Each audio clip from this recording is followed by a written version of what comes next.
Assalamualaikum warahmatullahi wabarakatuh. So today we will present the topic about the impact of economic growth change toward exchange rate changes. So the definition is economic growth is the increases in the value of goods and services produced by an economy over time. So usually measured by GDP, which is gross domestic product. So it's about how much more country produces and earns compared to before.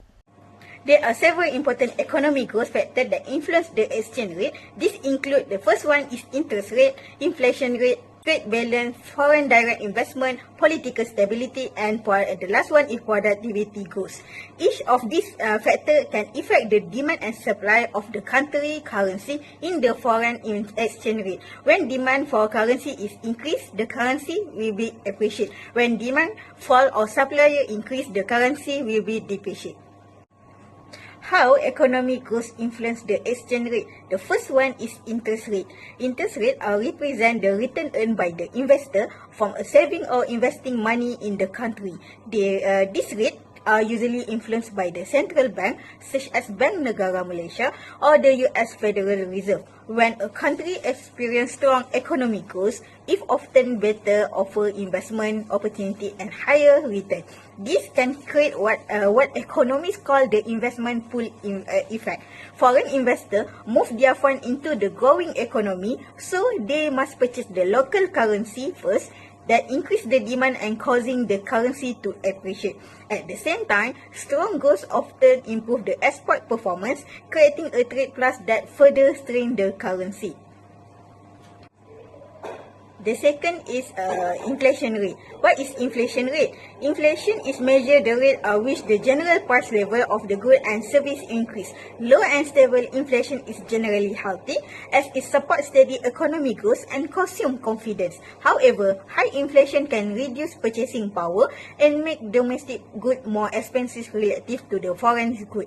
As a result, export will be declined, foreign demand will fall, and the demand for the domestic currency will be decreased. In the long run, according to the purchasing power parity theory, currency of high inflation country can be turned to depreciate to restore the international competitiveness. If the inflation rate in the Malaysia is low and stable and the price of the good do not increase suddenly, then the purchasing power of the ringgit can be remain strong. This makes our currency more trusted by foreign investors compared to the country with very higher inflation. Okay, next we go to foreign direct investment, or we call FDI. FDI is referred to situation where a foreign company invests directly in another country by setting up real business operation such as factory, branch or research center. This type of investment is long-term and shows strong confidence in the host country economy. FDI is contribute to the economic growth mainly by increase the country capital. Many development countries has limited domestic saving, so foreign investment help provide additional fund for infrastructure, industrial development and large-scale projects. This lead to high production and faster economic expansions. Besides capital, FDI also improve human capital. Foreign companies create better job opportunity and provide training for the local worker. This help worker can gain the new skill, improve the productivity, and raise the overall quality of the labor force. Lastly, FDI can also support export and foreign exchange earning, as many foreign firms produce goods for the international market. This strengthens the country balance of the payment and economic stability. Overall, we can see FDI plays that important role in driving sustainable economic growth.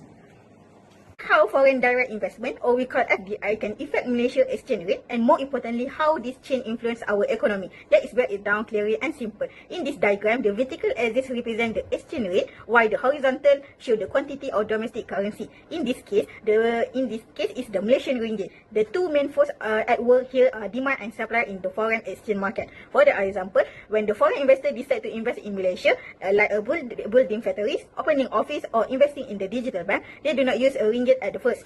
They bring the foreign currency, such as US dollar or Japanese yen, to operate locally. They must to exchange the foreign currency for a ringgit. This action increased the supply of foreign currency in the Malaysia foreign exchange market. As we can see in this diagram, this is represented by the surplus curve shift from the SO to the S1. Moving to the right, the shift tell us that there are now more foreign currency available than before. When supply increased but the demand still relatively the same, a surplus is occurs. Think like a market selling the food. If suddenly there are too many orange in the market, seller will give the lower price to attract buyer. This same logic applies here because there is now too much foreign currency. The price of foreign currency, which is the exchange rate, must fall to restore balance. The impact is the exchange rate dropped from the 4.50 to the 4.05. Previously, Malaysia need around 4.05 to buy 1 ringgit of foreign currency, but after FDI inflow, only 4.05 is needed. This means the Malaysian ringgit has strength, or we can see that Malaysian ringgit is appreciated. We can see how this can strong ringgit affect the different sector of the Malaysian economy. We can see in the import. Starting with the import, when the ringgit strength, important goods such as electronic, machinery, fuel and raw material become cheaper. This help business lower production cost and can also reduce the inflation. For the ordinary consumer, this means low price for important product, which will improve the living standard. For the export, okay, we look internally, there will challenges arise. When the ringgit strength, Malaysian goods become more expensive for foreign buyer. For example, palm oil, electronic or manufactured goods from the Malaysia may cost more in the US dollar. As a result, foreign buyer may choose product from another country instead, that reducing Malaysia export competitiveness. From the tourism in another sector can affect by a exchange rate movement. For Malaysia, a strong ringgit is a good news. Traveling overseas become cheaper because their money can be more foreign currency. However, for foreign tourists, Malaysia become a more expensive destination. Like hotel stay, food and shopping cost more in their own currency, which can discourage some tourism for visiting Malaysia. From the national debt, lastly, if Malaysia have a government dominant in the foreign currency such as the US dollar, a strong ringgit actually help the government need less ringgit to repay the same amount for the foreign debt, reducing the burden on the public finance. This is a positive long-term benefit for stability in the Malaysia. To the summarize, we can see that foreign direct investment increase the supply of foreign currency in the Malaysia, lending to the strong ringgit. This appreciate a benefit import, overseas travel and foreign debt repayment. But it can be negatively affect on the export and tourism competitiveness. Therefore, while the FDI is generally positive, policymakers must carefully manage exchange rate movement to ensure the balance and sustainable to the economic goals. Next, an exchange rate is the price of one country's currency expressed in terms of another. So it tells you how much of one currency you need to buy a unit for another. So for example, if 1 US dollar equals to 3.9 ringgit Malaysian ringgit, that's the exchange rate between the USD and MYR.